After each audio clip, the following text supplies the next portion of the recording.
Muy buenos días, Panamá. Hoy es viernes 18 de noviembre. Usted nos ve por Next, Canal 21. Nos escucha por KW Continente. Bueno, un día en el que todos expectantes. El domingo, cuando a las 11 de la mañana, hora de Panamá, pues empieza a rodar el balón que une al mundo allá en Qatar, en ese partido inaugural de Qatar contra Ecuador. Un día en el que, bueno, el presidente ya está en nuestro país, volvió después de su revisión. Los anuncios han sido que el presidente salió satisfactoriamente de este examen.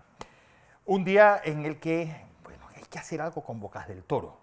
Pues un grupo llamado JOCA, un grupo de trabajadores de esa empresa, mantiene desde hace 3 días cerrada la entrada al Almirante.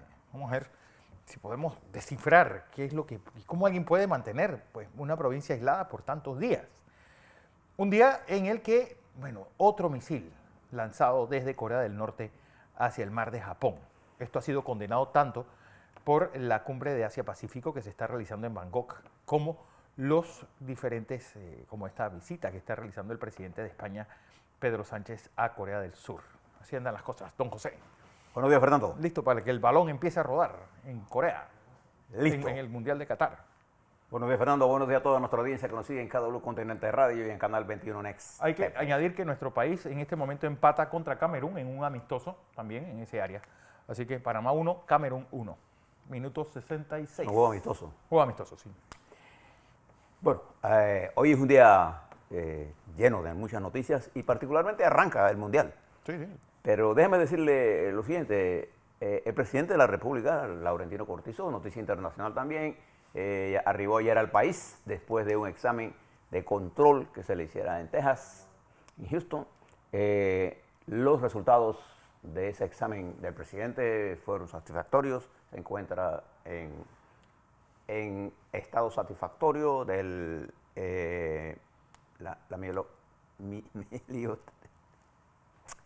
melioistasia que tiene, que está bajo control, los medicamentos están funcionando perfectamente, la hemoglobina, que es una de las primeras cosas que se ha afectado, porque esto es un síndrome que se produce en el sistema sanguíneo, que se genera en la médula ósea. Bien, los resultados del presidente, lo cual nos alegra mucho, sí, sobre todo por él, por su familia, por su esposa, por Yasmín, por sus hijos, sus hermanos y sus nietos.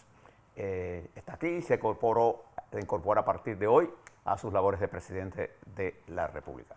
Eso es una noticia importante. También una noticia de impacto para nosotros, el comportamiento del West Texas International, que ayer cayó casi 4.6%, muy cerca del 5%, para situarse en 81.6. El cobre está en 3.61 la libra. El oro, la onza Troy en 1.765 dólares. Precios interesantes, sobre todo para nosotros en este país. Bien. En el marco internacional, Fernando, quizás la noticia más importante hoy viernes, porque vienen los preparativos, es que este domingo arranca el Mundial. ¿Y dónde arranca? En un país muy especial, Qatar, que por allá, usted que conoce la historia bien, allá por el año del 1922, era un país, es un país pequeño. En esa época no era país. No era ni siquiera país. Era una aldea.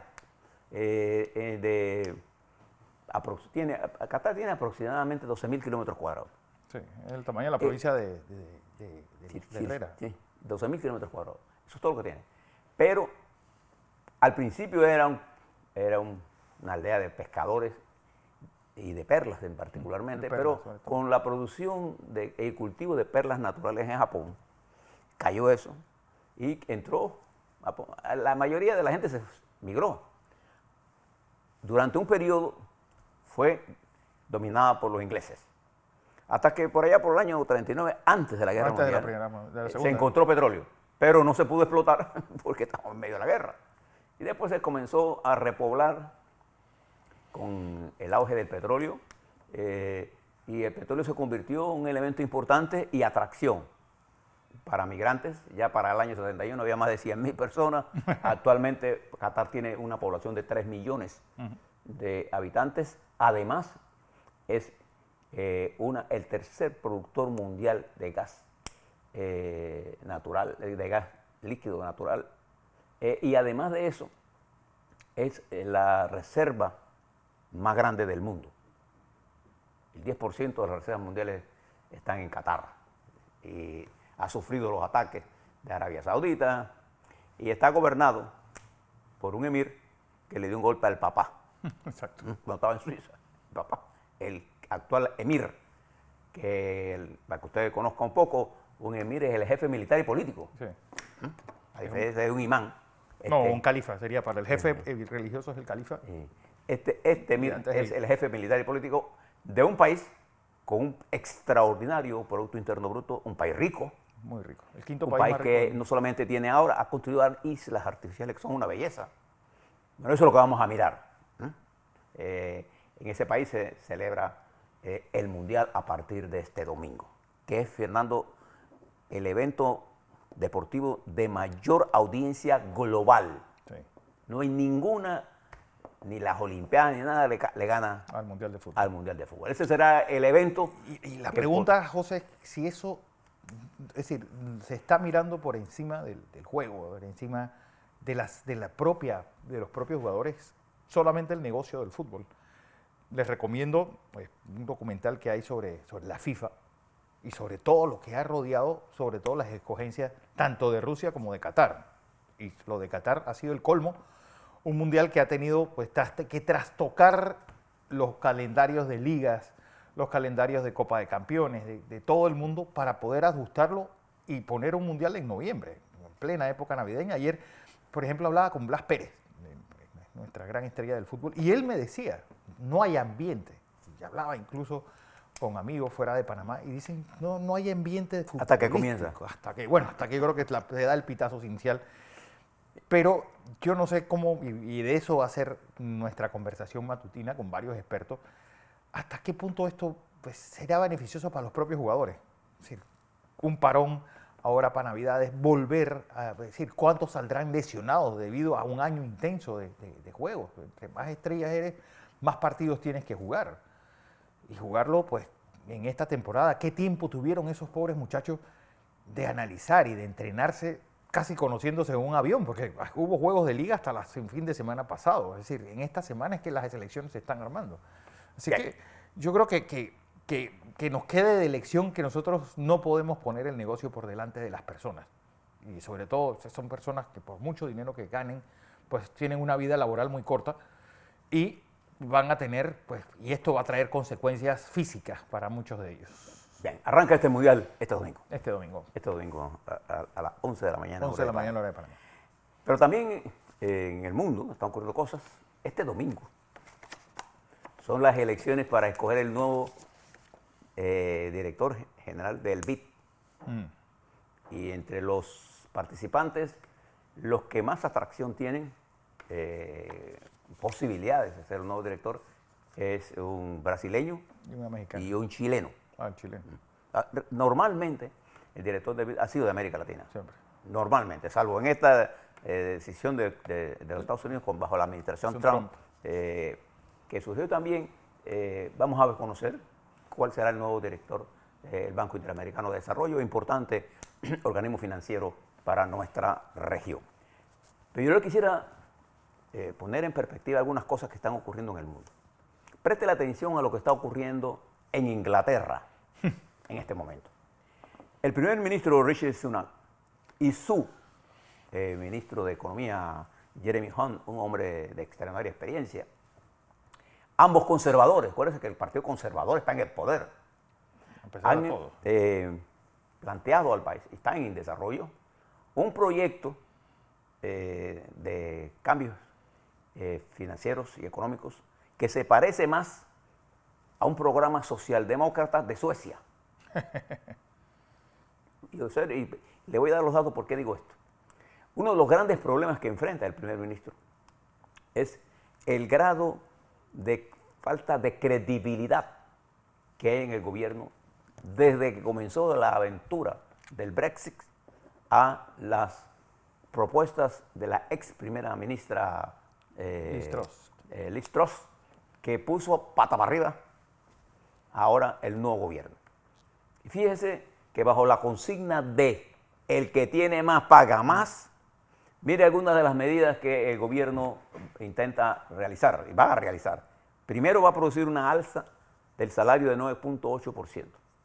Salario a los trabajadores, a los millones de trabajadores ingleses. Eso significa que en el año habrá un aumento anual de 1.900 libras esterlinas a los trabajadores. Wow. Va a indexar las pensiones al índice de precios del consumidor. Mucho más del 10%. Que eso es en un año como cantidad, sobre todo en años en la que la inflación como ahora es alta. Hay un tope a los alquileres que se dispararon. Bueno, vivir en el centro de Londres es casi imposible. Y la teoría es que el que gana más pague más. Hay un impuesto a las empresas energéticas de 35%. Wow. O sea, en este conjunto de reformas, y hay un recorte presupuestario de casi 35.000 millones, que va a ser difícil de dónde cortarlo. Sí. Y esta nueva propuesta ha calado y va a tener un efecto en el cuerpo social, político y económico del país, que enfrenta uno de los más grandes retos de su historia. Inglaterra está acostumbrada a resolver y a ver esas cosas.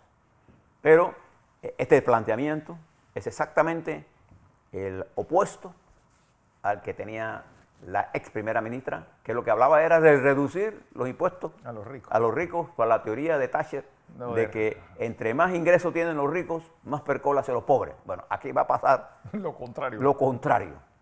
Bueno, la presión fiscal, para que sepan, las capas altas, de a partir de los $245.000 anuales, es de 45%. ¿Por qué le hablo de estas cosas? Porque el mundo está cambiando a una velocidad, ¿no? Hace unas semanas teníamos una propuesta diametralmente opuesta, antípoda. Bueno, estaba el Partido Conservador siendo. Ahora el Partido Conservador, bajo dos dirigentes conservadores, parece más un partido socialdemócrata, un partido laborista. Parece el Partido Laborista. Bien. Mientras eso está ocurriendo, observe esta semana llena de acontecimientos en la que en el mundo se está produciendo una clara salida del escenario de Vladimir Putin y la cúpula militar y de oligarcas que forman una corporación que se llama la Federación Rusa, de sus ingresos. Y esa corporación que desarrolla una brutal guerra en Ucrania, más de 10 millones de ucranianos en este momento se encuentran sin luz por el ataque criminal, porque no hay ni una otra forma de llamarlo. Todo en un invierno tratar de acabar con los generadores de agua y de luz. Eso es un acto de lesa humanidad, eso es contrario a cualquier principio. Bueno, esta destrucción que está haciendo Putin es una correlación directa al nivel de aislamiento en que se encuentra él. ¿Quiénes son los aliados de Putin en este momento? Corea del Norte, Eritrea, Irán, Cuba. El presidente de Cuba está en Moscú. Va para Moscú a liberar una estatua de Fidel Castro. Fíjense. El timing de... Venezuela, ¿quién? Sí, Nicaragua. Y un par de países más, es para de contar. Corea del Norte. Mientras, sí, ya lo dije, y ha surgido una nueva correlación de fuerzas globales entre los que están... Y Siria, nos faltaba, hombre. Sí, Siria. Siria, porque el carnicero de Siria está dirigiendo estos ataques. Esto que usted está viendo en Ucrania fue lo que hizo este general. En Alepo. En Alepo en particular y en Siria en general. Ataques masivos para sí, usar la población civil como... Asustarla, aterrorizarla, ¿no? Y esto, a pesar de que en el terreno militar de la guerra terrestre, Ucrania sigue avanzando. Entonces, esto es parte de este gran aislamiento que tiene Rusia y el surgimiento de nuevas correlaciones de fuerza, entre ellas el papel de China, que ayer dio un paso hacia atrás de lo que había adelantado, al decir que las relaciones entre Rusia y China están fuertes como una roca. Opa. Entonces la gente no entiende ¿Qué juego está China? Entendemos la importancia de China, de Rusia para China y de China para Rusia. Lo que no entendemos es si realmente China está opuesta o no a la invasión. No, bueno, Eso quedó, no quedó claro. no está claro en el mundo, y en ese nivel de incertidumbre surgen nuevas dirigencias, nuevos contendores. En Japón, Japón comienza a jugar un papel más importante en el mundo, Corea del Sur, Indonesia, la India, Brasil va a jugar un papel importante, Sudáfrica. Y se están surgiendo nuevos, los espacios que usted deja, No hay sillas vacías acá, ¿eh? otros la van a llenar. Mientras eso ocurre, fíjese que en medio de la G20, las conversaciones, la vuelta al escenario internacional de Xi Jinping se da en el momento en que también se suavizan algunas medidas del COVID-0 en China, pero se da en el momento en que la economía china atraviesa grandes dificultades, producto de todas estas medidas que se han tomado contra las grandes inversionistas. Las grandes compañías se han descapitalizado, han perdido valor. Bueno, es que ha sido 3 años, casi 3 de Pero no, además cierro, las medidas que ha tomado el gobierno en la lucha contra la corrupción, lo que se ha llevado es a una serie de restricciones del avance de la modernización de Rusia, de China. Y esto ha traído una situación de inestabilidad y de desconfianza mutua. Pero las reuniones de este fin de semana y la vuelta al escenario de Xi Jinping, su reunión con el primer ministro de Japón, su reunión con el presidente Biden, la reunión del G7, su enfrentamiento con Macron, que fue grabado, porque casi todos los aspectos que tienen que ver con Xi Jinping son coreografados al detalle. Hay una coreografía exacta, lo que él debe decir, qué se va a publicar, qué no se va a publicar. Bueno, esto se filtró, esta conversación en la que él le reclamaba a Trudeau de Canadá una filtración de una conversación privada que tuvo. Bueno, esto es una parte de la situación general que hay en el mundo. Mientras en los Estados Unidos, el producto de las elecciones es que tenemos las cámaras divididas en dos, la Cámara de Representantes en control republicano, con una mayoría muy limitada, y la Cámara y el Senado de los Estados Unidos con una mayoría ahora garantizada por el voto de la vicepresidenta, y las elecciones de diciembre 6, en la que va a decidirse el último senador que queda, que podría dárselo al Partido Demócrata, una mayoría en la que le da cierta holgura.